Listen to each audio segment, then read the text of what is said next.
तो next adjustment है आज मैनेजर कमीशन, मोस्ट इंपॉर्टेंट है, लेकिन इसको हम आज नहीं करेंगे, नेक्स्ट क्लास में करेंगे। आज हम करेंगे interest on capital, interest on drawing और गुड्स से रिलेटेड एडजस्टमेंट। तो जहां मैंने टेबल बनवाई थी वो टेबल निकालो और उस टेबल में आगे नोट करो। जो मैंने टेबल बनाई थी ना, आमने सामने का पेज लेके 4 कॉलम बनवाए थे, हो गया पेज तो नहीं बना लो टेबल, कोई बात नहीं, अगर है तो हाँ ऐसे ही।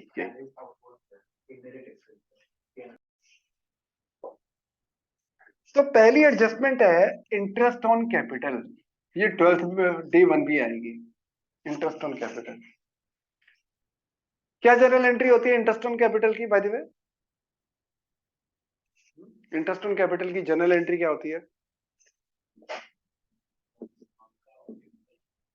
Capital debit to interest on capital. इसको उल्टा कर दो बस।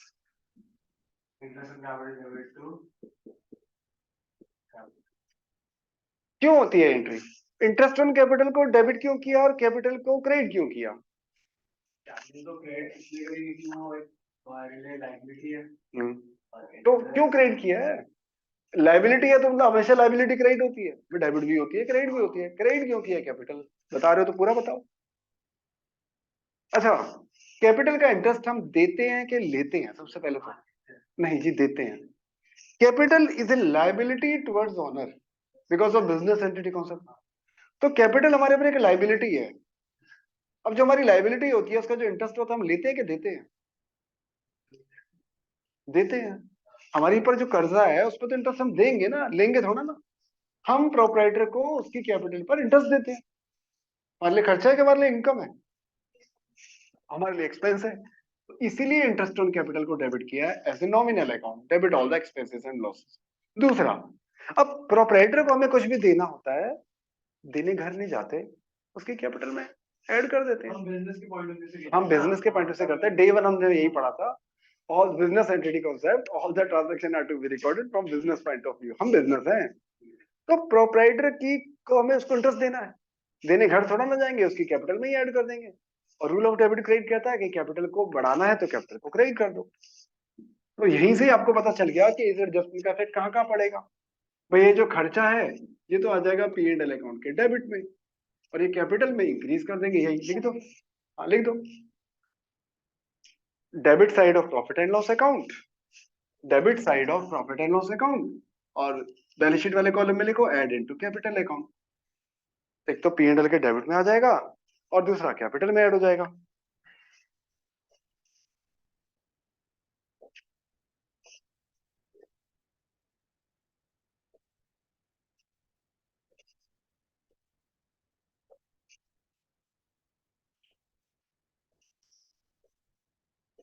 लिख लिया?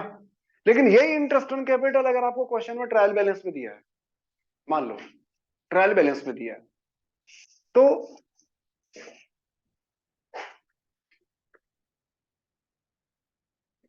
कहाँ आएगा बताओ? PNL account debit side. अगर क्वेश्चन में ट्रायल बैलेंस में दिया इंटरेस्ट ऑन कैपिटल तो कहाँ आएगा? पी एंड एल अकाउंट के डेबिट में। खर्चा है, मतलब ये एंट्री हो चुकी है, कैपिटल में जुड़ चुके हैं, और इंटरेस्ट ऑन कैपिटल को हम क्लोज कर देंगे। P and L account debit to IOC, तो पी एंड एल के डेबिट में चले जाएंगे इंटरेस्ट ऑन कैपिटल। एडजस्टमेंट में दे रखा है तो दो जगह जाएगा, पी एंड एल के डेबिट में जाएगा और कैपिटल में ऐड हो जाएगा। ठीक है, next interest on drawing.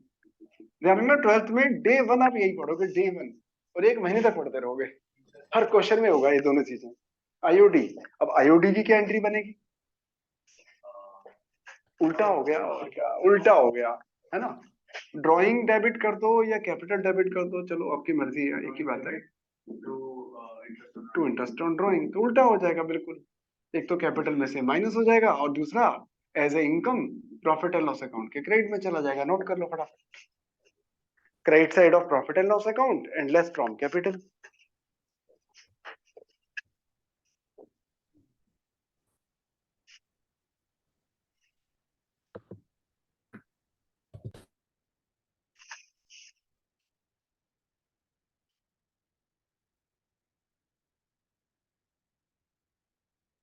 Credit side of profit and loss account and less from capital, और ऑब्वियसली अगर ट्रायल बैलेंस में दिया है तो वो पी एंड एल के क्रेडिट में आ जाएगा, जैसे वो डेबिट में आ रहा था।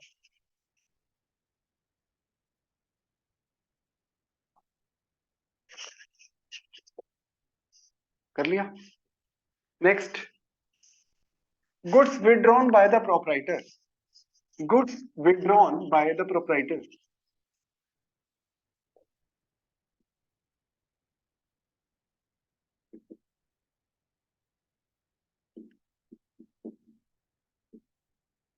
कि प्रोपराइटर ने अपने पर्सनल यूज के लिए बिजनेस में से गुड्स विड्रॉ कर लिया।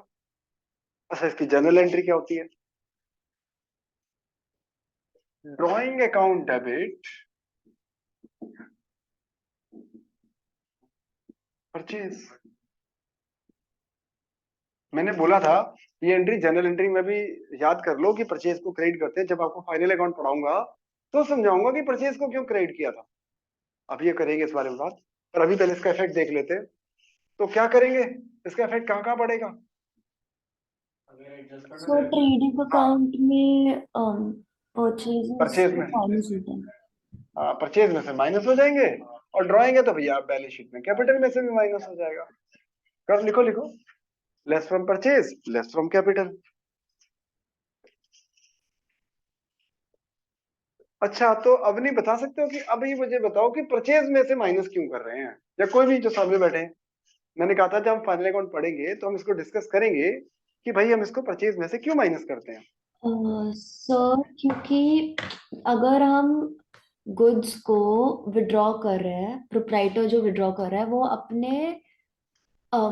अपने लाइक सेल्स वाला जो स्टॉक है उसमें से विड्रॉ नहीं करता है। उसने जो गुड्स खरीदे हैं अपने इन्वेंट्री से वो करेगा। तो वो अच्छा, परचेज में से माइनस नहीं करेंगे तो दिक्कत क्या हो जाएगी? परचेज में से क्यों माइनस किया है? अगर नहीं माइनस करेंगे तो क्या प्रॉब्लम है, क्यों किया माइनस? आप बता सकते हो? सर क्लोजिंग स्टॉक ज्यादा दिखेगा। क्लोजिंग स्टॉक ज्यादा क्यों दिखेगा? क्लोजिंग स्टॉक का valuation at the end of the year होता है। जब हम ईयर के एंड में स्टॉक का वैल्यूएशन करेंगे तो जो स्टॉक है उसी उतना ही आएगा। जो स्टॉक वो ले जा चुका है तो ऑलरेडी ले जा चुका है।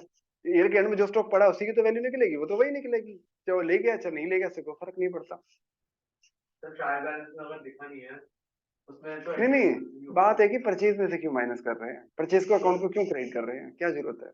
क्योंकि वो हमारे परचेजेस जो अपने बिजनेस के लिए खरीदे थे, बट वो हमें परचेजेस से विड्रॉ कर लिए, जैसे हम बैंक से पैसा विड्रॉ कर लेते हैं उसको माइनस कर देते हैं। किस में से? कैपिटल में से। तो कैपिटल में से माइनस कर रहा हूँ मैं, समझ आ रही बात। परचेज में से माइनस क्यों किया ये बताओ, मैं मेरा क्वेश्चन ये है।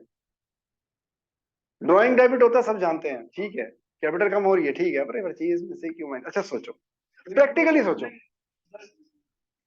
हाँ क्यों क्रेडिट किया, वही तो पूछ रहा हूँ, परचेज को क्यों क्रेडिट किया, क्यों माइनस किया परचेज? अच्छा सुनो, अब अपने ऊपर लेके चलो। मैंने 10 लाख रुपए का गुड्स खरीदा फॉर एग्जाम्पल, ठीक है। इसमें से 2 लाख का गुड्स तो मैं अपने घर ले गया, 2 लाख का गुड्स मैं अपने घर ले गया एज ए ड्रॉइंग, और बाकी 8 लाख वाला गुड्स मैंने 11 लाख में सेल कर दिया। भाई 10 में से 2 अपने घर ले गया तो 8 लाख का तो है ना बिजनेस में। 8 लाख वाला गुड्स मैंने कितने में सेल कर दिया? 11 लाख। मुझे कितने का प्रॉफिट हुआ? 3 लाख। 3 लाख का। अब सोचो आप ट्रेडिंग अकाउंट बना रहे हो, अब आप ट्रेडिंग अकाउंट बना रहे हो और ट्रेडिंग अकाउंट में लिख रहे हो टू परचेज, कितने का गुड्स खरीदा था मैंने? 10 लाख का।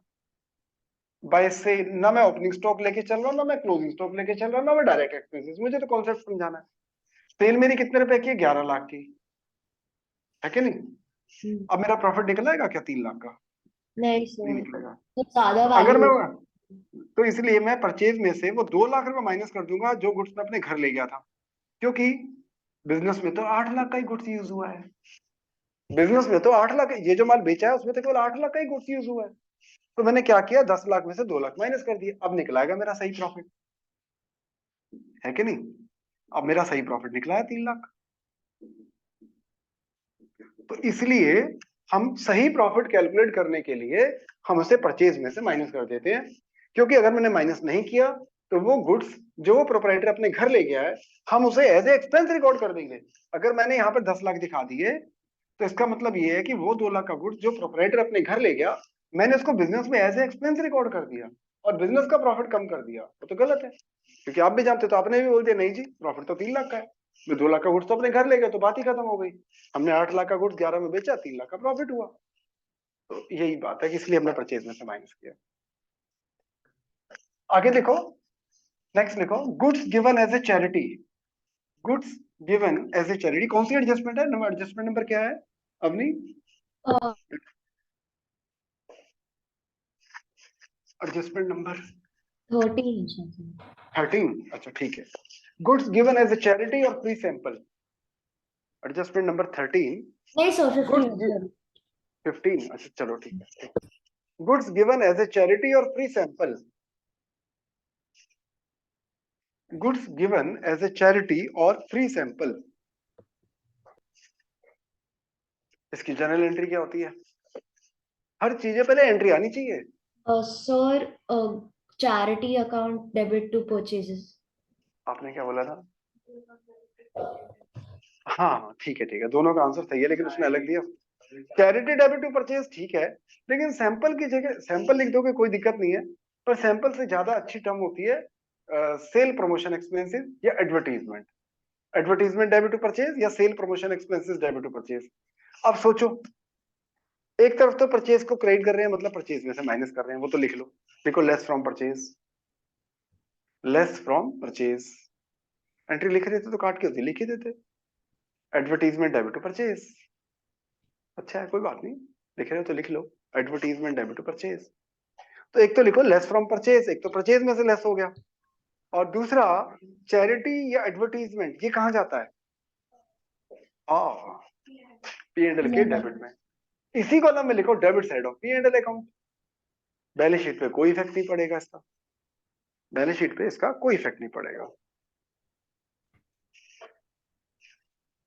किसी को डाउट? मैंने अभी तक जितना कराया, अभी IOD, IOC, goods withdrawn by proprietor और goods given as a charity और फ्री सैंपल में किसी को डाउट?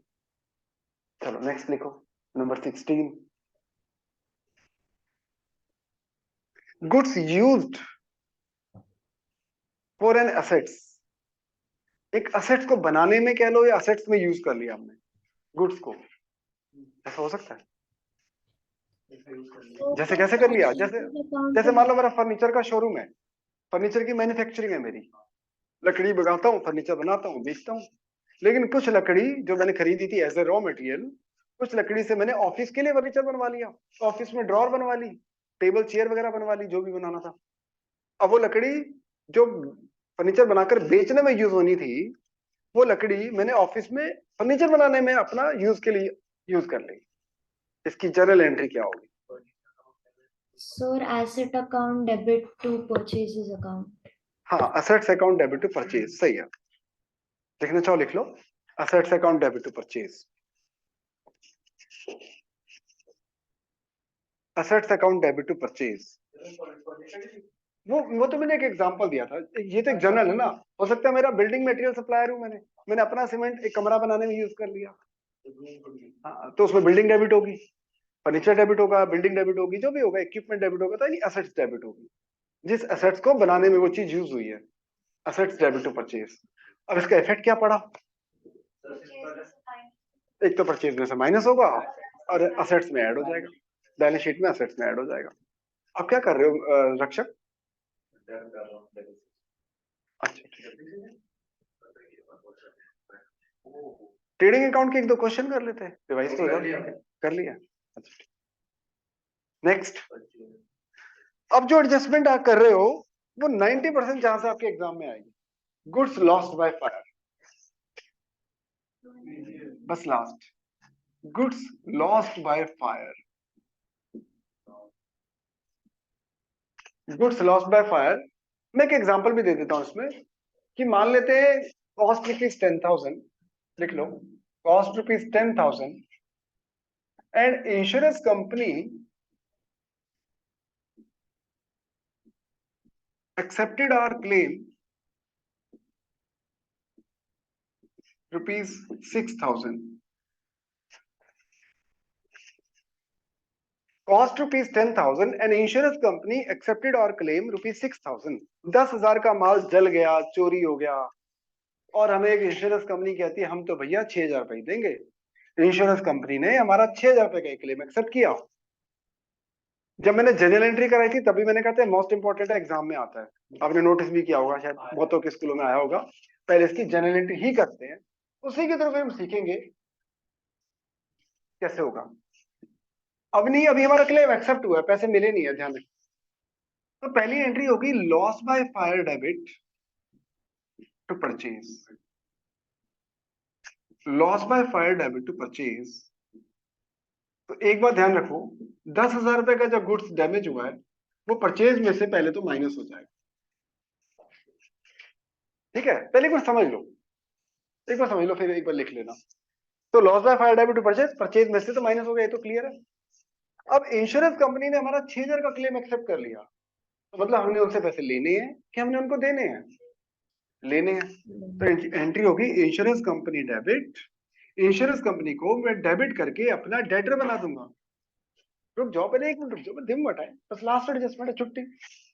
इंश्योरेंस कंपनी को डेबिट करके मैं अपना डेटर बना लूंगा, और ऑब्वियसली इसको कहां दिखाऊंगा? असेट्स में। कितने रुपए से दिखाऊंगा? 6,000 से। लेकिन क्या है कि इनका नॉमिनल अकाउंट सारे क्लोज हो जाते हैं at the end of the year, तो जो लॉस बाय फायर को डेबिट किया था इसे क्रेडिट करना पड़ेगा। तो इसलिए ये जो लॉस बाय फायर है, एक तरीके से ये अकाउंट हमने क्लोज कर दिया 10,000 पे, तो इसलिए तो कहीं गया नहीं। लेकिन प्रॉफिट एंड लॉस के डेबिट हो जाएंगे जो फाइनल लॉस है, यानी कितने रुपए का लॉस हुआ? 4,000 रुपए का, ये आ जाएगा debit side of P and L account. दिख ही रहा है क्या? तो ऑब्वियसली। ठीक है, तो इसका इफेक्ट कहाँ कहाँ पड़ा देखो। एक तो परचेज में से माइनस किए पूरे के पूरे 10,000 रुपए, असेट्स में दिखाए 6,000 रुपए, पी एंड एल के डेबिट में दिखाए 4,000 रुपए। इसको भी लिख लो, अब इसको नोट कर लो।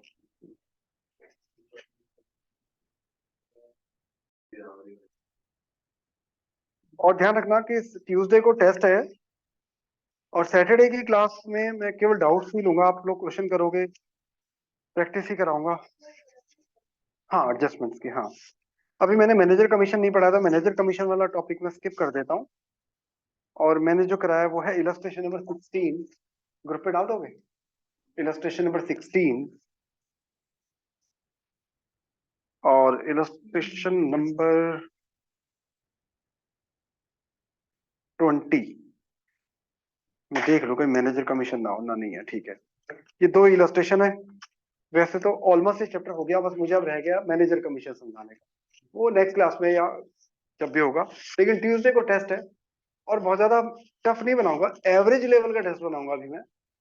ये फाइनेंशियल स्टेटमेंट दोनों का मिक्स होगा, 18 तो ऑब्वियसली इंक्लूड हो ही जाता है, और उसकी ज्यादा नहीं दूंगा ना, 19 से ज्यादा। ठीक है जी, चलो ओके जी। कुछ कहना है किसी को जो बच्चे ऑनलाइन है?